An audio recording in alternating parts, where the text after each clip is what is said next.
Not quite my first public appearance. It makes it sound like I've been in a rabbit hole or something. But no, I have been out and about. By the way, thank you very much for the lunch. There's nothing like carbo loading before the robust activity of giving a speech. So, but I very much appreciate all of you for being here. I appreciate the invitation. Mesdames et messieurs, j'apprécie votre présence ici aujourd'hui. Donc, avec un sujet qui est très important pour tous les Canadiens, les créateurs, les consommateurs, tout le monde qui constitue l'économie canadienne, qui veut voir une modernisation de nos lois sur le droit d'auteur. C'est quelque chose qui est très important pour tous les Canadiens, toutes les Canadiennes, pour chaque région de notre pays. I hope you don't mind me coughing, and I'm excuse me, may throw in the odd sneeze. I'm on the cusp of a bad cold, so I apologize for that. But I want to thank in the very beginning the Canadian Intellectual Property Council for inviting me here to speak to you today. And I want to commend the great work that all of your organizations are doing to support Canada's intellectual property regime and to work with your members to support the modernization of Canada's creative economy.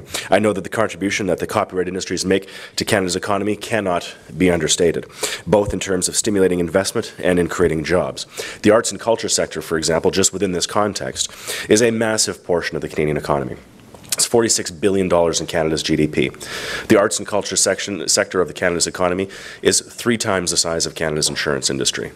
It's twice the size of Canada's forest industry. It is a massive portion of the Canadian economy, over 600,000 jobs in the Canadian economy, dependent on robust and effective copyright legislation that reflects modernization but also reflects the need to have the incentive for continued investment in these important jobs. And before I speak any further, I want to talk a little bit about the Canadian economy in general, to update you about where Canada is. You know, Canada's economy is in great shape, and I want to talk to you just very briefly about where we stand as we are about to host the G8 and G20 summits. As you know, our government has been diligently implementing what we call Canada's Economic Action Plan. This was our government's comprehensive response to the worst economic downturn that the world has seen since the Second World War. And the results are in, and in Canada, we are on the right track. We are emerging from the global economic recession powered by one of the strongest economies in the industrialized world. In fact, the data is quite clear. Not only are we emerging, Canada is in fact leading the world. By key measures of job creation, economic growth, stability of our financial sector, and relatively low public debt, Canada is performing better than the United States and other G7 countries. And here are some facts. The decline in output in Canada during the recession was the smallest of any G7 country. Canada is the only G7 country to have virtually recouped the loss in output during the recession. And as a matter of fact, I believe, as Minister Flaherty's report said yesterday, 74% of the job losses that we saw during the recession have now been recovered. 3/4 of the jobs those 3/4 of the jobs that we have lost are regionally balanced across the country in terms of the economic recovery as well. And Canada is the only G7 country to record a year-over-year increase in employment this past spring. So looking ahead, both the IMF and the OECD expect that Canada will have the strongest economic recovery of all G7 countries over the next 2 years. These globe-leading statistics are no accident. Our government put in place one of the largest stimulus packages and of focused spending measures and focused tax relief, coupled with a robust existing banking system that the world has seen. As Nobel Prize-winning economist Paul Krugman recently noted, quote, "We need to learn from those countries that evidently did it right, and that list, and leading that list is our neighbor to the north." But the global economic recovery remains uncertain, and at home, too many Canadians remain out of work. Just as the recession did not originate with the Canadian economy, it also remains vulnerable to the developments that are happening elsewhere. So we must work together to finish the job that we've started. And that job includes following through on our commitment to consider Canada's legislative, regulatory, and fiscal policies to seize opportunities. And in our throne speech, we made a commitment to tackle one such priority, and that is the need for copyright reform. We pledge to strengthen the laws that govern intellectual property and copyright. We pledge to do this within a framework that encourages new ideas and protects the rights of Canadians whose research, development, and artistic creativity contribute to Canada's prosperity and the quality of life of all Canadians. We also committed to launch a digital economy strategy, and it's important that we base the digital economy strategy on a modernized copyright framework that aims to be as technologically neutral as possible. And I'm proud to say that we've been working hard to fulfill those commitments. As many of you are aware, on the 2nd of June, we introduced the Copyright Modernization Act. The proposed legislation represents a balanced approach, one that our government believes protects the works of creators while recognizing the interests of consumers and Canadians. The legislation reflects a variety of views expressed during consultations on copyright reform that we held this past summer. The consultation featured an interactive website, open public town hall meetings, multiple stakeholder meetings and roundtables across Canada, and written submissions from everyday Canadians. Canadians talked, and our government listened. Canadians told us that they wanted a technologically neutral framework that would stand the test of time. This bill introduced its technologically neutral provisions. It is principle-based and is flexible and adaptable to any changes in technology while ensuring appropriate protections for both creators and users.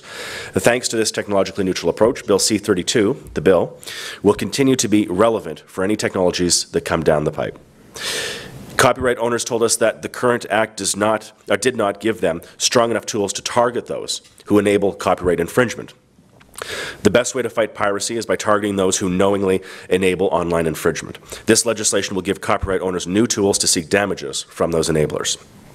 Artists and creators told us that they deserve to be fairly compensated for their creative work and their investments, and they're right.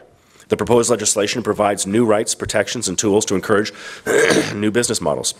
It will provide certainty for artists and creators to engage in the global digital marketplace with confidence. Copyright owners told us that their online and digital business models depend on strong protections for digital locks, and they're right. With Bill C-32, we are proposing protections for digital locks. The bill gives creators stronger legal tools for protecting technological measures, including digital locks and other methods that creators may choose, that they choose, to use to protect their works on the internet. For example, using items like in tools like encryption and password. Creators and consumers will also be able to benefit from legal protections for their rights management information. This ensures that the identity of the creator and key information is always connected to the work. These new tools will enable creators to protect their investments, and these measures will also help enable their business models. At the same time, this strong but balanced approach also includes a specific list of exceptions for certain activities, such as encryption research and security testing. Canadians will also have the ability to unlock their wireless devices in order to switch service providers, so long as it respects existing contracts.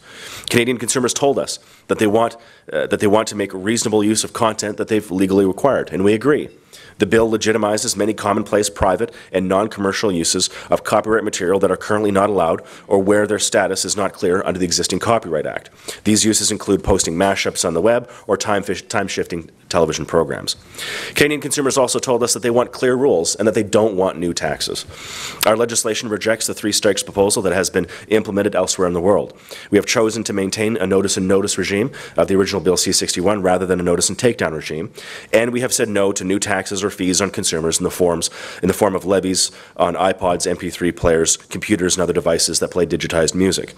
These measures are all strong defenses of the rights of consumers. Canadians with perceptual disabilities told us that the law needed to better reflect their needs, and we agreed. The legislation that we have introduced permits Canadians with perceptual disabilities to adapt legally acquired copyrighted materials. Businesses told us that the Act stood in the way of ordinary uses of technology. Through Bill C-32, we will provide companies with the tools that they need to innovate by allowing temporary reproductions of copyrighted material. Canada's innovative firms told us that they need clear copyright rules in order to roll out innovative business models, and we agreed.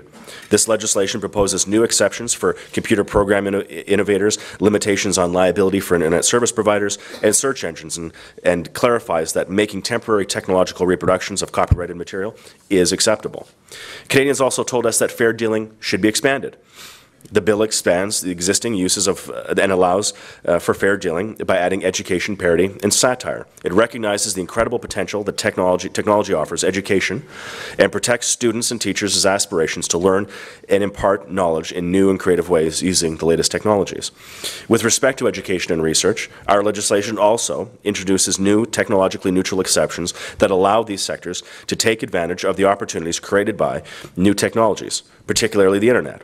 This includes, for example, an exception for the use of publicly available material on the internet for educational purposes, a provision that the Copyright Consortium of the Council of the Ministers of Education, or CMEC, has been requesting since 2001.